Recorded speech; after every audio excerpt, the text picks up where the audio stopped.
स्वागत करता हूं। और हम पहले पढ़ रहे थे respiratory system and respiratory system में हमने पढ़ लिया था, यानी कि उनके अंग पढ़ लिए थे कि रेस्पिरेशन में यानी कि क्या क्या काम आते हैं। स्निडेरिया, जल्दी, ग्रेसनिया, यूवुला है, श्वास नली है, एपिग्लोटिस, कंठ, इनके बारे में जानकारी ले ली थी। ठीक है, तो आज हम स्टार्ट करने जा रहे हैं कि यानी कि मैंने आपको कुछ बता दिया था ना वो, तो अब हम आज स्टार्ट कर रहे हैं कूपिका। कूपिका जिससे पहले मैं आपको यानी कि एक स्ट्रक्चर बता देता हूं कि होता क्या है। यानी कि हम क्या स्टार्ट कर रहे हैं, रेस्पिरेटरी ठीक है, होम सिस्टम, SYS सिस्टम है ना, ये हम पढ़ रहे थे। ठीक है, रेस्पिरेटरी सिस्टम पढ़ रहे थे तो हमने यानी कि देख लिया था कि प्राथमिक श्वसनी का फेफड़ों में भाग कौन सा होता है, वो कूपी का होता है। सबसे पहले फेफड़ों में श्वसनी, प्राथमिक श्वसनी है जो श्वसनी का कौन सा भाग प्रवेश करता है, तो प्राथमिक श्वसनी भाग प्रवेश करता है। ये भी देख लिया था कि कूपी का जो फेफड़ों की क्रियात्मक एवं संरचनात्मक इकाई होती है। ठीक, हमने ये भी देख लिया था कि प्राथमिक श्वसनी किसे कहते हैं, द्वितीयक श्वसनी कैसे कहते हैं। यानी मैंने आपको एक स्ट्रक्चर बताई थी ऐसी, है ना, ऐसी स्ट्रक्चर बनाई थी, इसको यूं दो भागों में बांटा था। ठीक, ये थी इसकी ऊपर ली थी इसकी प्राथमिक श्वसनी, जो हमने इसको माना था प्राथमिक। ठीक है, ये फिर दोबारा आगे जाके दो भागों में बटी थी, है ना, ऐसे दो भागों में बटी थी। इसको बोला था मैंने द्वितीयक श्वसनी, नहीं ये प्राथमिक श्वसनी, फिर इसको बोला था मैंने द्वितीयक श्वसनी, है ना। ऐसे ये आगे जाके दो भागों में बटी थी, है ना। फिर इसको बोला था तृतीयक श्वसनी, फिर इसके लास्ट में एक वो था, इसको बोला था मैंने कूपिका, है ना। ये हमने देख लिया था। तो आज आपको एक स्ट्रक्चर बता रहा हूँ, उसको ध्यान से देखना। उसमें से एक दो क्वेश्चन बनते हैं, नहीं क्वेश्चन बनते हैं बट आएंगे या नहीं आएंगे तो बता नहीं सकता, बट आने की भी संभावना होगी। इंपॉर्टेंट क्वेश्चन है। तो जैसे कि आपको बता रहा हूं मैं, ये है प्राथमिक श्वसनी, आपको पता ही है ये श्वसनी की स्ट्रक्चर है ना।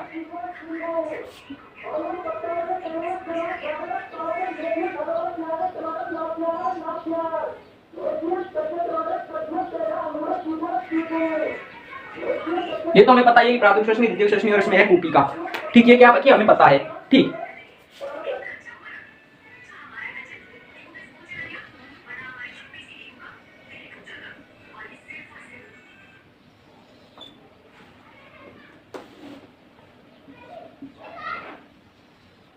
ये स्ट्रक्चर है, इसमें भी होती है बट मैं एक में बना के बता रहा हूं आपको ना।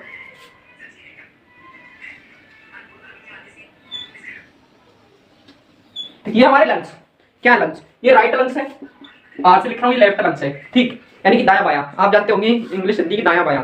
ठीक, इसके ऊपर ऐसे एक आवरण पाया जाता है, ये आवरण भाई आपको। ठीक, इसका आवरण है,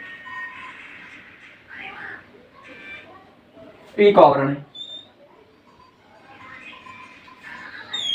ठीक है ना, ये आवरण होगा। फेफड़ा की स्ट्रक्चर होगी, ये कूपिका, ये आपको पता है, ये श्वसनी है ना। यहाँ पे यार एक गलती कर दी मैंने, जवाब होनी चाहिए जवाब पे।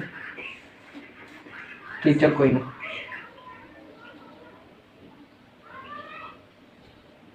है ना, जवाब होगी ना।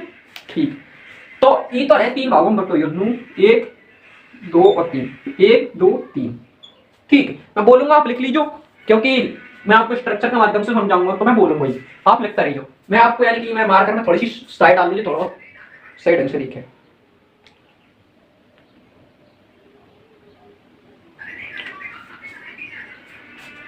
ठीक, तो अब आप स्टार्ट करें। ये लेफ्ट लंग से राइट लंग से है ना, आपको पता हो तो इधर के साइड को सिर्फ दो भागों में बटा है, इधर के साइड का है जो ओनली दो भागों में बटा रहता है।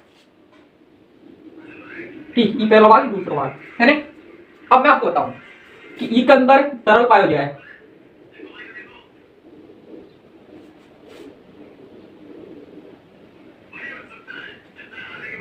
ठीक,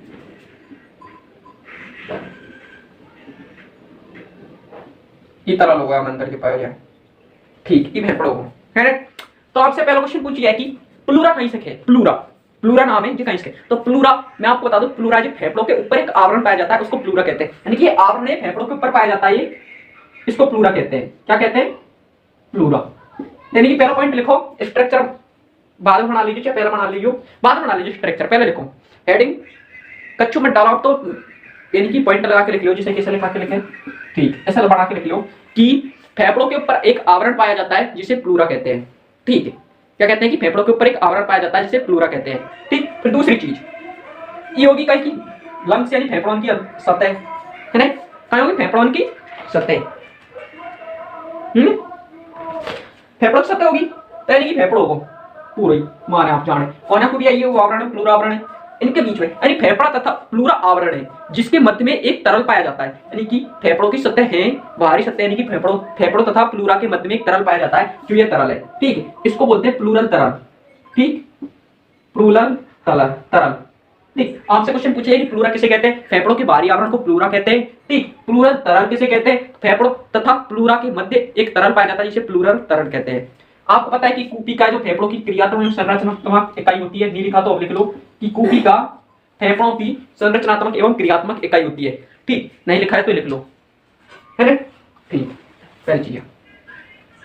और आप नहीं लिखे हुए कि फेफड़ों में कौन सा भाग है, यानी श्वसनी का कौन सा भाग, श्वास नली का कौन सा भाग है जो फेफड़ों में प्रवेश करता है, तो प्राथमिक श्वसनी। यानी ये भी पॉइंट लिख लो, नहीं लिखा हो तो, कि श्वास नली का प्राथमिक श्वसनी भाग है वो फेफड़ों में सबसे पहले प्रवेश करता है। ठीक है, कि श्वास नली का प्राथमिक श्वसनी भाग है जो फेफड़ों में सबसे पहले प्रवेश करता है, ये भी लिख लो। और कूपी का जो फेफड़ों की संरचनात्मक एवं क्रियात्मक इकाई होती है। ठीक है, तीसरी चीज तीन पिंड, ये दो पिंड है, 1 2 3। यानी कि आपसे पूछ जाए कि राइट लंग्स है उसमें कितने पिंड पाए जाते हैं, दाया फेफड़ा है उसमें 3 पिंड पाए जाते हैं, ये लिख मैंने, तो इसमें पाए जाते 3 पिंड।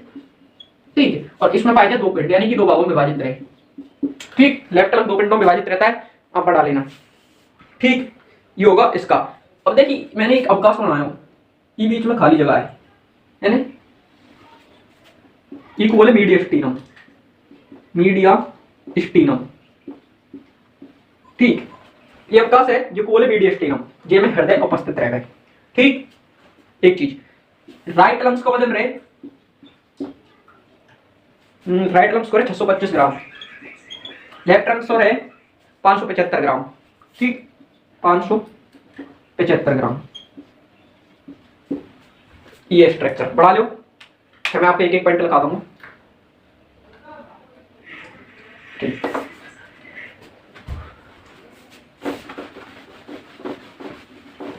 चलो कल पर लिख लीजिए, हम पेन को आप लिखे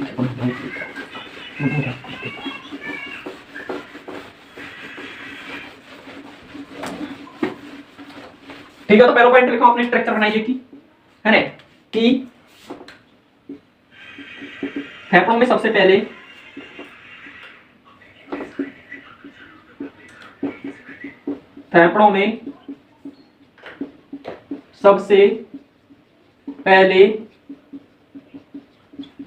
प्राथमिक श्वसनी, यानी कि प्राथमिक श्वसनी भाग प्रवेश करता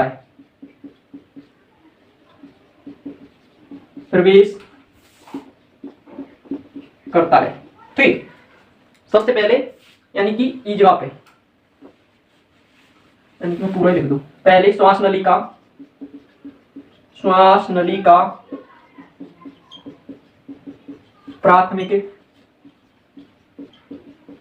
श्वसनी भाग प्रवेश करता है। ठीक, पहला पॉइंट क्या है। दूसरा पॉइंट आप लिख लो जल्दी जल्दी, कि फेफड़ों की क्रियात्मक एकम संरचनात्मक इकाई कूपी का होती है। दूसरा पॉइंट, फेफड़ों की संरचनात्मक एवं क्रियात्मक इकाई कूपी का होती है। ठीक, प्रियांक तीसरा पॉइंट लिखो कि, और है तीसरा पॉइंट लिखो, प्राथमिक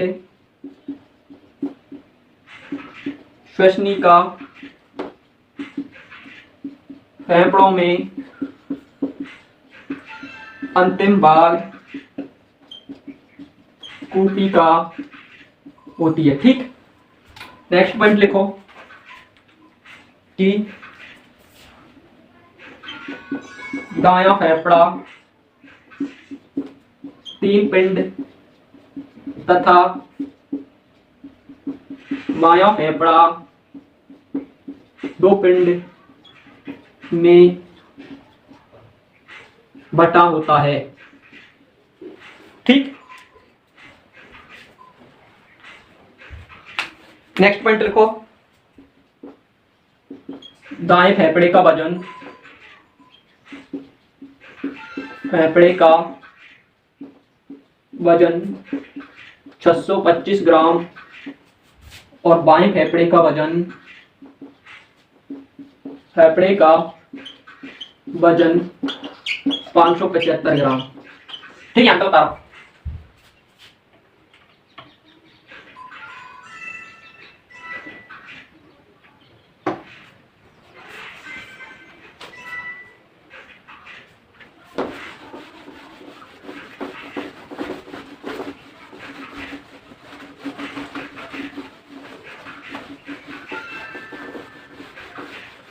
आगे जल्दी जल्दी पॉइंट लिखो, है ना। 3 पिंडों का वजन हो। ठीक, नेक्स्ट पॉइंट, फेफड़ों के ऊपर पाए जाने वाले आवरण को प्लूरा कहते हैं, प्लूरा कहते हैं। ठीक, नेक्स्ट पॉइंट लिखो, फेफड़ों तथा प्लूरा के मध्य पाए जाने वाले तरल को प्लूरल तरल कहते हैं। ठीक, 2 पॉइंट क्लियर है ना। नेक्स्ट पॉइंट लिखो, दोनों फेफड़ों के मध्य पाए जाने वाले अवकाश को मीडिया स्टीनम कहते हैं। ठीक, मीडिया स्टीनम कहते हैं। मीडिया स्टीनम यानी कि इसमें, मैंने मीडिया स्टीनम क्या पैर लगा, यानी कि मीडिया स्टीनम में, इसमें हृदय पाया जाता है। आपसे पूछ जाए कि मानव का हृदय जो किस स्थान पर उपस्थित होता है, तो मीडिया स्टीनम में, यानी कि फेफड़ों के बीच में जो अवकाश पाया जाता है उसे मीडिया स्टीनम कहते हैं, उसमें मानव का हृदय उपस्थित होता है। ठीक,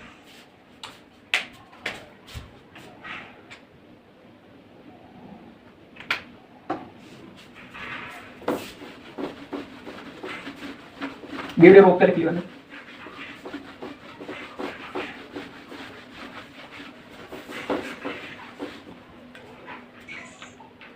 टॉपिक होगा बाद में, मेन क्वेश्चन की क्लास भी होगी, ध्यान रखियो, है ना। तो शाम को 7-8 बजे यानी कि आपको मिल जाएगी, जिस दिन होगी उस दिन। ठीक, एक पॉइंटर रहेगा को काई हृदय का निचला भाग, हृदय का निचला भाग जो बाएं फेफड़े की ओर झुका रहता है, बाएं फेफड़े की ओर झुका रहता है, जिसके कारण बाएं फेफड़े में एक खांच बन जाती है। ठीक, खांच बन जाती है जिसे हृदय खांच या कार्डियक नोच कहते हैं, कार्डियक नोच कहते हैं। ठीक, आज के लिए इतना ही। नेक्स्ट टॉपिक हम कूपी का स्टार्ट करेंगे। आज के लिए इतना ही, सॉरी।